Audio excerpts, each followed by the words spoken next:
Bab 623. Tidak kekurangan pelamar.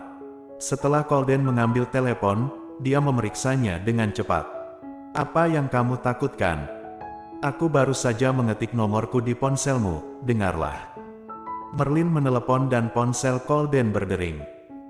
Aku hanya menyimpan nomor telepon, tidak keterlaluan, kan? Detik berikutnya, Colden langsung menghapus nomor telepon yang masuk bahkan diblokir. Ketika Merlin melihat ini, dia sedikit kesal. Mengapa kamu berbuat seperti ini?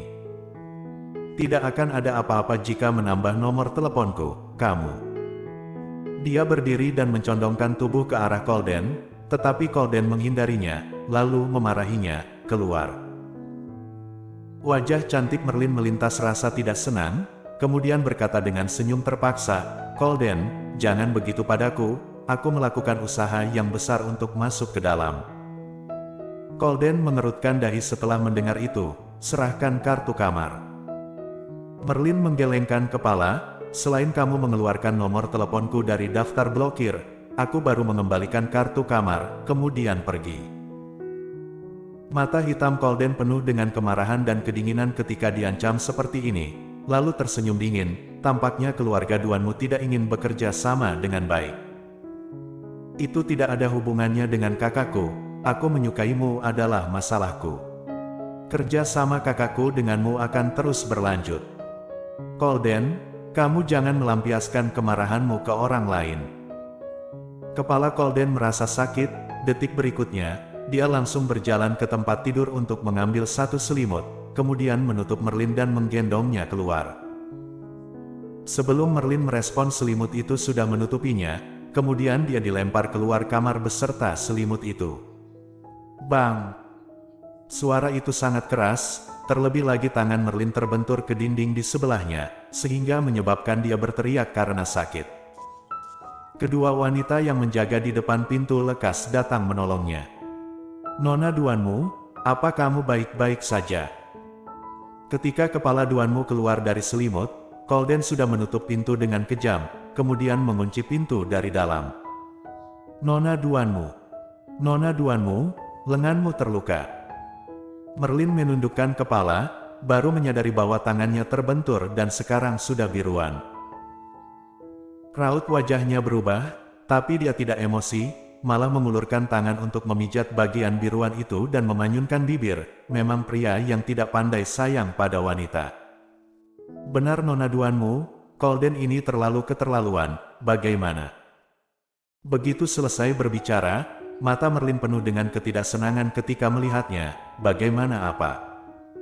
Apakah kamu berani asal memberi ide?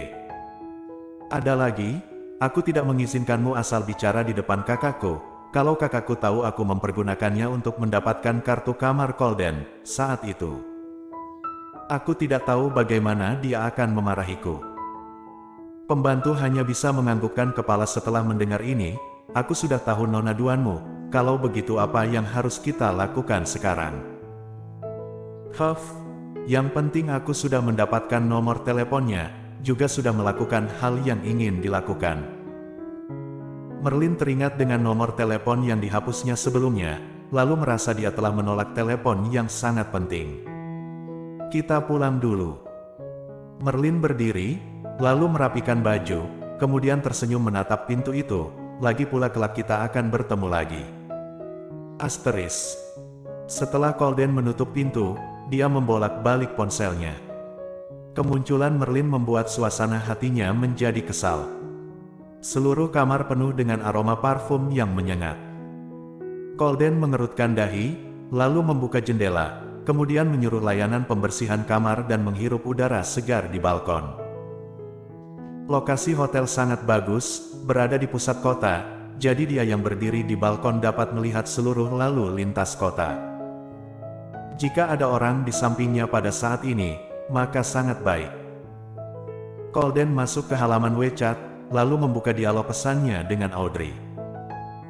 Pesan terakhir sudah berhenti sangat lama dan dia tidak melakukan percakapan dengannya dalam beberapa hari ini. Alasannya, Colden tahu jelas di dalam hatinya. Itu karena paman gemuk itu berbisik secara tidak sengaja ketika dia pergi ke supermarket hari itu. Pada saat itu, dia mengatakan bahwa dia ingin memberitahunya beberapa pengalamannya. Colden merasa dirinya tidak perlu, tapi malah dimarahi oleh paman gemuk itu. Katanya dia juga akan memberitahunya meskipun dia tidak ingin mendengarnya. Tapi paman gemuk itu akhirnya bergumam di belakangnya lagi. Katanya dirinya terlalu dekat dengannya, sehingga membuat wanita itu sesak, bahkan tidak ada ruang untuk berpikir mandiri. Cara terbaik adalah membiarkan pihak lain merasakan kehilangan. Setelah lama terbiasa, dia tiba-tiba menghilang dan dia akan mulai merindukan pihak lain. Colden awalnya meremehkan kata-kata ini, tetapi dalam beberapa hari terakhir, dia merasa bahwa apa yang dikatakan paman gemuk itu masuk akal. Karena dia telah merindukan Audrey dalam beberapa hari ini, bahkan rindu sampai ingin gila. Jadi bagaimana dengannya? Dirinya sudah lama tidak muncul di depannya, apakah dia akan merindukan dirinya? Melihat daftar yang kosong itu, jawabannya sudah jelas. Tidak ada pesan dan telepon di WeChat dan telepon. Wanita itu mungkin berharap dirinya jangan mengganggunya, kan? Colden tersenyum untuk menertawai dirinya ketika memikirkan hal ini. Colden, ya Colden, kamu jelas-jelas tahu bahwa tidak boleh menggunakan banyak pikiran di wanita itu. Apa kamu sedang bodoh? Dia itu cocok dengan cara yang tegas untuk memiliki tubuh dan hatinya, kemudian tidak memberinya kesempatan untuk memikirkan orang lain. Tak lama kemudian, layanan kamar datang. Pelayan mendisinfeksi semua yang ada di kamar hotel sesuai permintaan Colden dan mengganti spray serta bantal dengan yang baru. Bagaimanapun, Colden adalah tamu VIP hotel mereka, jadi semua permintaannya akan dipenuhi oleh hotel. Asteris. Audrey tidak dapat tidur lagi. Saat dia bangun di pagi hari dengan mata panda, lalu melihat dirinya yang lesu di depan cermin. Audrey benar-benar ingin menamparkan dirinya, agar dirinya bisa lebih sadar. Jelas-jelas hanya satu telepon, jelas-jelas hanya suara wanita, mengapa dia tidak bisa tidur karena hal ini? Ini sangat mengerikan. Ini menunjukkan bahwa dia sudah sangat prihatin dengan tindakan Colden dan orang-orang di sekitarnya sekarang. Audrey terlihat panik ketika memikirkan hal ini. Dia mengulurkan tangannya untuk menjambak rambutnya, setelah itu dia mengacak rambutnya dan tenang kembali. Dia menyikat giginya dan mencuci wajahnya dengan bengong, lalu merias wajah dan mengganti pakaian. Lupakan saja, itu hanya seorang pria dan di Audrey tidak kekurangan pelamar, mengapa dia harus asal berpikir karena pria seperti itu? Dia tidak bisa merawat tubuhnya, maka dia tidak perlu terus sendirian. Setelah Audrey turun ke bawah, dia bersiap langsung mengantar Glenn ke sekolah. Tapi dia menyadari Glenn berdiri di depan sofa dan menatap orang di sofa dengan penasaran. "Mommy, mengapa bibi Gita tidur di sini?" Audrey tercengang, setelah dia menghampiri, baru menyadari Gita masih mengenakan pakaian semalam, tapi dia tertidur di sofa dengan nyenyak. "Ada apa ini?" Audrey mendorongnya.